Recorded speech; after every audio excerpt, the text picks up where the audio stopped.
Good afternoon, everybody. Welcome to Class 16, in which we'll be discussing Locke and political authority. Looking at the second half of the second treatise on government, we're going to be trying to get a sense here of how Locke actually grounds political authority and how it differs from the account that we saw in Hobbes last week. So, how does Locke invoke the idea of the social contract? How does that create conceptions of legitimacy? And how does this different than both Hobbes's and ancient conceptions of political authority? So that's what we're going to be working through.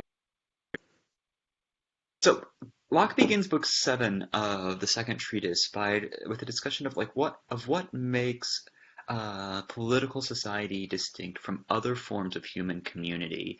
In sections of the book that I did not assign, but you might be interested in looking at, that we'll come back to when we read Carol Pateman, Locke distinguishes political society from the relationships between husbands and wives, between parents and children, between employer and employee,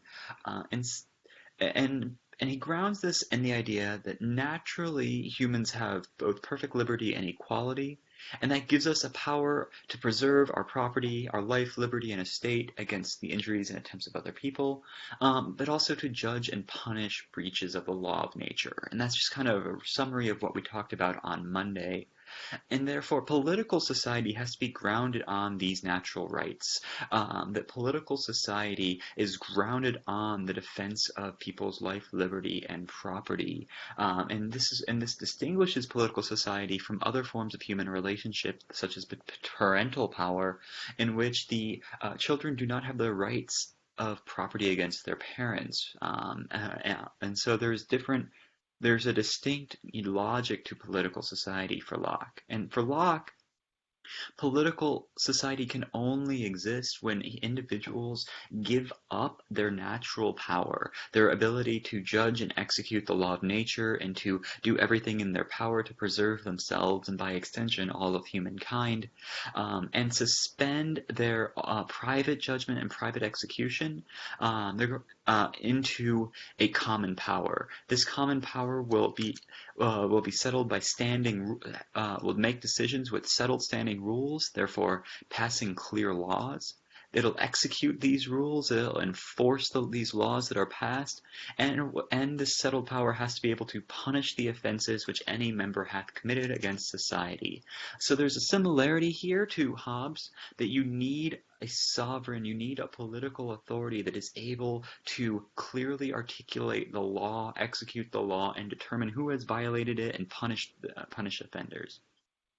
And so you see here that political society exists when there's some common authority, some legitimate form of power that can decide between disputes among people and resolve the inconveniences of the state of nature.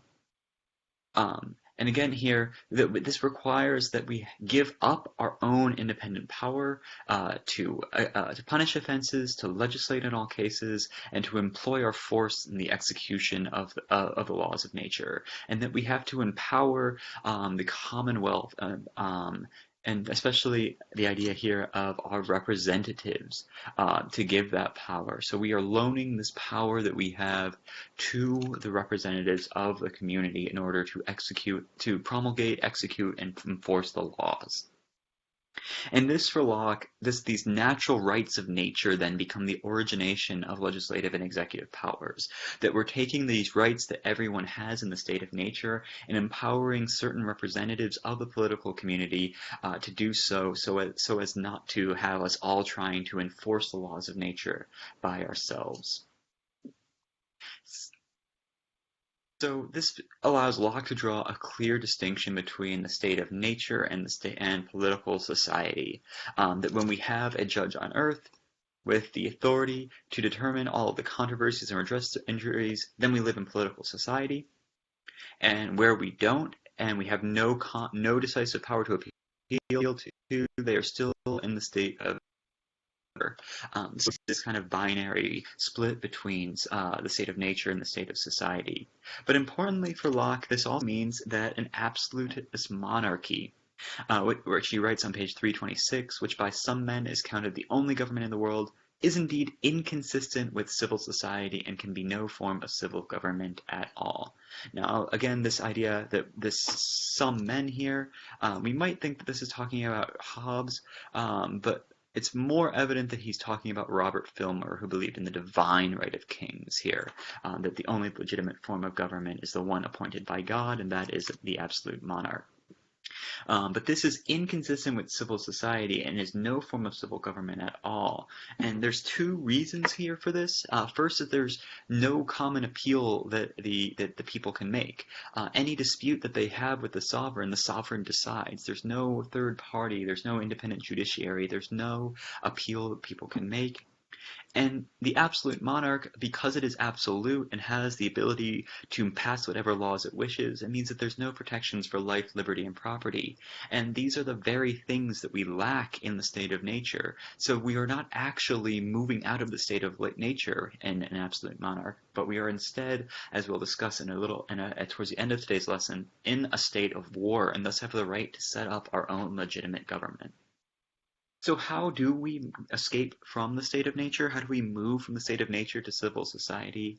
For Locke, like Hobbes, consent is the only way that we can delegate authority to another. Because we have natural liberty, we cannot, without our consent, give up this authority and right that we have to enforce and execute the law of nature. And therefore, he writes on 331, when any number of men have so consented to make one community or government, they are thereby presently incorporated and make one body politic, wherein the majority have a right to act and conclude the rest. That we come together as a group and we consent to form a community and a government, we then empower the majority to act and conclude the rest. This idea of majority rule is really important for Locke, and it's one of the things that distinguishes him from people like Hobbes. He writes on 332 that every man, by consenting with others to make one body politic under one government, puts himself under an obligation to everyone of that society to submit to the determination of the majority and to be concluded by it. So we have a kind of two-stage social contract here. In the first, we have the whole community comes together. This is everyone. And they come together to form a political community. And then everyone in this political community then has to submit to the will of the majority. And so once we have built a political community, we have to settle a dispute, and then some of us we're going to have to go with whoever the majority is, and so the people who vote for the red option here are going to be outvoted by those who prefer the purple option, and we follow majority rule here. And Locke writes that this is because it allows for the body politic to, just like any other body, to act with the greatest force. That it doesn't make sense to have a minority rule, that you want to have the same energy and spirit of the whole, or as close to the whole as possible. So Locke recognizes that there's not always going to be unanimous agreement in a community, but what we're doing is we're setting up the rules by which we'll make these decisions. And we're saying that, look, we're all going to come together and we're going to follow by the rule of the majority. And that means that that even if we disagree with the majority rule, if we are in this dissenting opinion here of the community on one issue, then we are still bound by that decision. If we dissent over here in the state of nature, we never join that political community. And we'll talk about this when we talk about express and tacit consent, that if we don't choose to join the political community, we're not bound by it. But once we choose to enter the political community, we are bound by majority rule, even if we think the majority's ruling is illegitimate. So Locke then encounters a few objections to this argument. The first being that this is familiar with Hobbes as well, that this has never happened. And Locke argues that the inconveniences of the state of nature means that we often quickly move from political societies and we forget the original contract. He says that we confuse the fact that many historical governments with monarchies are natural. or the natural form of politics. But instead, we've kind of just gotten used to this, and therefore we just let ourselves believe that this is natural. But we don't, just because we don't remember this original social contract does not necessarily mean that we are naturally subjected to monarchy, or that the state of nature has never happened. He also entertains the objection that those who are born under a government have no right to found a new one, on the grounds that this would create a constant right to revolution. And Locke again responds by saying that it's only by consent that political legitimacy exists, that any political power is legitimate. Therefore, without consent, that government has no right, and anyone, you do not give up, that consent is not transferred purely by the accident of birth, and he argues that we don't inherit our political membership from our parents. That the reign of liberty, writes on page 346, is so sacred that a father cannot forfeit his sons. That our parents cannot give up our natural liberty, that we have to actually consent to that government. And on this question of consent, Locke draws a distinction here between express consent and tacit consent. And he says that nobody doubts, this is on 347 of the Blue Book, nobody doubts but an express consent of any man entering into society makes him a perfect member of that society, a subject of that government. So those of us who, if you expressly declare that you're joining the social contract, you take an oath of citizenship, you choose voluntarily and audibly, and you out loud, and you explicitly declare that you are joining this political community, nobody doubts that makes you a member. The challenge, Locke suggests, is what about tacit consent, where you have not explicitly given your consent to the government, but are you still bound by the laws? So, again, express consent is this explicit declaration, and for Locke, this actually means that you can never leave the Commonwealth, that once you have given your express declaration to be part of the political community, you are perpetually and indispensably obliged to do so, that you can never again go back into the state of nature once you've expressly consent. The only way that you are freed from your obligations is if the government collapses. However, most of us probably didn't expressly consent to the political communities that we are members of, that we have a kind of tacit consent. And Locke defines tacit consent as the owning of property or the gaining of benefits from that political community, that even if you haven't explicitly taken an oath of citizenship, if you are gaining the benefits of that security offered by the community by owning property, then you're tacitly consenting to follow the will of the majority. Now, in this case, you can escape these obligations, but you have to do so by surrendering all of your property, by donation, sale, or otherwise, and then you can leave the political community and go and join another. But as long as you are enjoying any of the benefits of that political community, you are bound by the majority's will. So the lack of explicit consent is not sufficient here.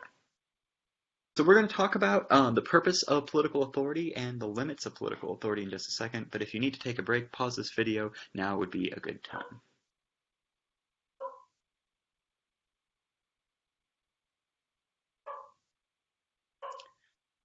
So what is the purpose of politics? Why would we ever leave the state of nature for Locke, since it seems like it's a much more peaceful and amicable state of nature than Hobbes? For Hobbes, we might be more persuaded that we would leave the state of nature, but it's less clear why we would for Locke.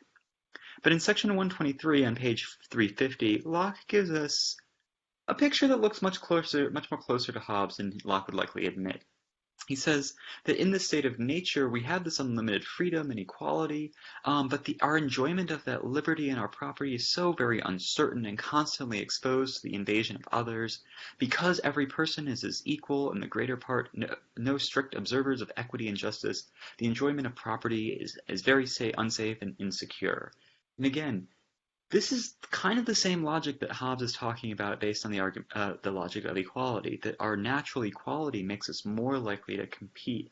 And Locke is making a similar argument here, but for him it's less about our life than the enjoyment of our liberty and our property. And so the great and chief end, he continues, of why we form political communities, subject ourselves to ignorant and give up our natural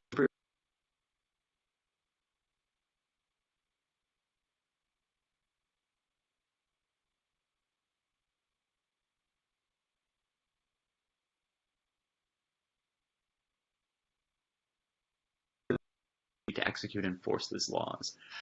This lack of authority in the state of nature makes our property insecure, and therefore the only reason we leave the state of nature and join political communities is to secure that property. But this natural purpose of politics also creates certain limits on sovereignty. He says that all of this shall be directed to no other end but to the peace, safety, and public good of the people. That the use of power only extends so far to the common good and preservation of property, which is the sole and only purpose of politics and the political power in the first place. That there are limits to sovereignty, unlike for Hobbes. That we are, like I said earlier, loaning this power to the sovereign rather than simply surrendering it. And this means more concretely that there are certain limits to legislative powers. This is in chapter 11, that there can be no arbitrary power over the lives or the property of the people. That the government cannot just seize your property or take away your life. That there have to be clear laws. They have to be known. They have to be publicized, and they have to be settled by known and authorized judges. That they cannot be settled arbitrarily. Property cannot be seized without consent. That the government cannot simply just take your property. But it can regulate it, and it can impose taxes with the will of the majority. And the legislative power cannot be transferred to another body. That you cannot the legislature cannot devolve its authority to a king or to another or a foreign power. And here you can think that Locke is writing in the context of concerns of the King of England, basically being Catholic and therefore under the authority of the Vatican. So these natural limits to legislative power and to sovereignty means that where Hobbes views tyranny as just a dirty word that people use to describe governments that they don't agree with, Locke is much more closer to Aristotle here and actually admits that there is such a thing as tyranny. And for him, much like Aristotle, it is the exercise of power beyond right, which nobody can have a right to, and this is making use of the power anyone has in his hands, not for the good of those who are under it, but for his own private separate advantage. But like Aristotle, power becomes tyranny when it is no longer exercised on behalf of the common good, but is exercised on behalf of those who wield power itself. And Locke says that this is not limited to monarchies, that any form of government, whether a democratic assembly or an aristocracy, can become a tyranny when it exceeds the legitimate boundaries of its power. That this entails a loss of legitimacy. That a tyranny is any form of government that is no longer operating for the benefit of the common good, and it therefore loses its legitimacy to govern. That it no longer is a legitimate reflection and representative of the will of the people, but is a tyrant. And once it is a tyrant, it is in a state of war with the people. And just like you can defend yourself and you can kill a thief and you can put down a noxious beast, you can defend yourself militarily and with violent force against an illegitimate government. So Locke pushes this even further and argues that when governments lose their legitimacy, they are ultimately dissolved. So one way that this can happen is when the legislative powers is altered. When one or more shall take upon them to make laws whom the people have not appointed to do so, they make laws without authority, which the people are therefore not bound to obey.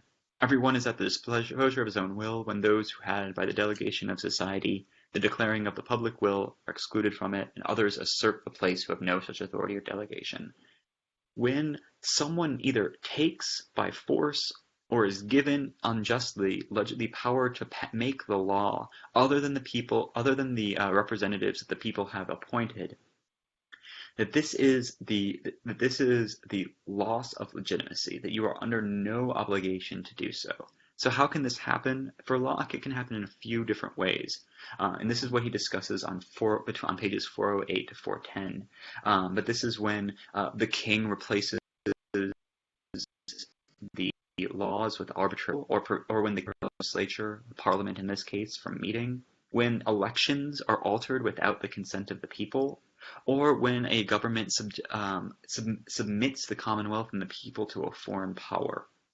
So in this case, when the government is dissolved, the people are at liberty to set up a new government. Locke's key idea here is it's not the revolution that dissolves the government, but that the arbitrary political power that the monarch is engaging in is what dissolves the government.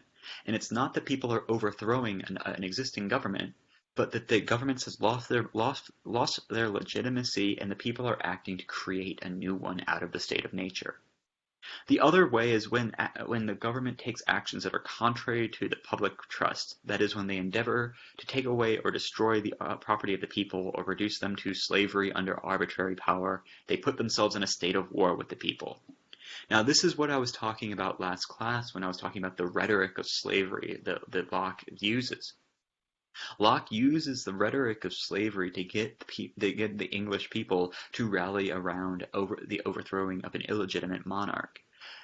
He's saying that what the king is doing is reducing the people from citizens to slaves and placing them in a state of war. And therefore, he's saying that it's not the people who are engaging in violence, that the king has already declared war upon them and that they have no choice but to defend themselves, that they are obliged by God and the law of nature to defend themselves against the state of war that the king has placed them in. So, Locke then, between pages 414 and 417, answers a series of objections. That what does this make a permanent right of revolution, or make all political authority illegitimate? And Locke is saying no, that this isn't anarchy. That this is only justified when the people are really reduced to misery. That it's not when the government makes decisions that are unpopular with some people or people are unhappy. It's when there's actually a subjugation of the people and the property under arbitrary power. And these are abuses of power that are consistent and severe, not minor errors or inconveniences. And that what this actually does, it doesn't incentivize rebellion, but it incentivizes good government. That if the government must be accountable to the people, if the people have the right, or can place a natural check on the government, that it incentivizes the government to make decisions that would not anger and alienate the people. And this is all grounded, again, in this right to self-defense when you're in a state of war. That for Locke, you never lose this right to preserve your own being, right? Because you are created in the image of God, and only God can determine when your life shall end. That you always have the right to defend yourself. And here he discusses that even the great champions of absolute monarchies are forced to admit that when a king may be resisted, he ceases to be a king. That he has no authority, there he is no king and may be resisted. That wheresoever the authority ceases, the king ceases too, and becomes like other men who have no authority. That when the king violates the legitimate use of their power, that the king no longer has legitimacy, the king is just like a violent beast in the state of nature, who is acting against the law of nature and is trying to subdue you, kill you, or take your property. And just like you can always punish a murderer with death or punish a thief with death in the state of nature, you can punish the king in the same way. So again, we're Hobbes. You can never kill the sovereign. You can never execute Charles II. For Locke, the king has already declared himself to live by a law that is not God's law, that is not the law of nature. You have not only the right to, but an obligation to. And so Locke concludes the second treatise by saying that the power that every individual gave to society when he entered into it can never revert to the individuals again so long as the society lasts, but will always remain in the community. He is not saying that this is whatever we want goes. He's saying that once we have authorized the community, we no longer retain these unlimited powers of the state of nature. And this means that the legislative power can never revert to the people as long as the government lasts. However, but if they have set limits to the duration of their legislative or made the supreme power in any person or assembly only temporary, or else when by miscarriages of those in authority it is forfeited, upon the forfeiture or at the determination of the time set, it reverts to the society, and the people have a right to act as supreme, and continue the legislative in themselves, or erect a new form, or under the old form place it in new hands, as they think. the government is on loan and held in trust by the people, by the community, it reverts back to the community and the people themselves, and they are empowered to create their own form of government. And if this language sounds familiar, it's literally the same language that Jefferson uses in the Declaration of Independence. He's basically doing a copy-paste here, but replaces property with the pursuit of happiness. But this is the idea that this power reverts back to the people, and that they can that once the government has lost its legitimacy, the people have the right to create a new government. So both Locke and Hobbes begin from a series of shared assumptions that humans, unlike for Aristotle, Confucius, and Authoirty and Plato, are naturally free and equal, that we are not political animals, that there are not natural hierarchies between us based on the quality of our souls or our access to divine revelation, that we are free and equal naturally. And that political legitimacy is derived not by the action in accordance to these natural hierarchies, but by the consent of the governed. That the government is legitimate when it acts with the consent and the approval of the governed. However, they both use these assumptions for very different political projects. Hobbes' goal is to show that what people think is a legitimate government is actually an anarchic state of nature, and the English Civil Wars proved that their government, that they had never actually left the state of nature, and that their sovereign was not legitimate. That the only legitimate form of authority for Hobbes is an absolutist one that can put end to the constant threat of civil war. And therefore, that consent that you are giving, that you give up completely and absolutely, that sovereign then, you are surrendering your natural liberty to the sovereign by contracting with others, and that the sovereign doesn't owe you anything. For Locke, he's using these same premises to argue that absolutism isn't an escape from the state of nature, but is just the creation of a state of war, that naturally human beings are not in a state of war. It's only when we have these absolute illegitimate governments. Instead, political authority is only legitimate when it is accountable to the people and preserves their rights and property. So again, their premises are very similar, and this is again why Locke's target isn't necessarily Hobbes in the same way. That his target is Filmer, who's much closer to the classical conception by arguing that authority is ordained by God. What Locke is trying to do is his starting point is very similar to Hobbes. But he comes to very different conclusions.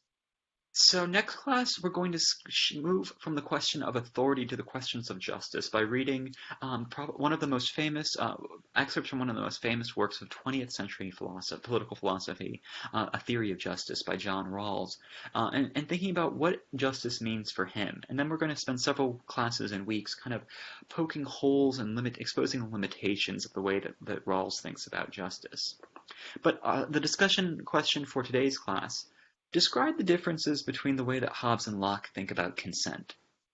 What do you think, based on their theories, explains this difference between the two accounts?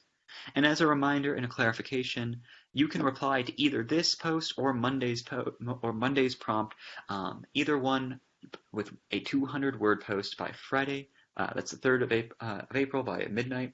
And then by Sunday at midnight, you also have to reply to one of your peers' posts, and that is with only a 100-word reply. And that is it for today. I hope that this helped clarify Locke's political theory, how it differs and is similar to Hobbes's.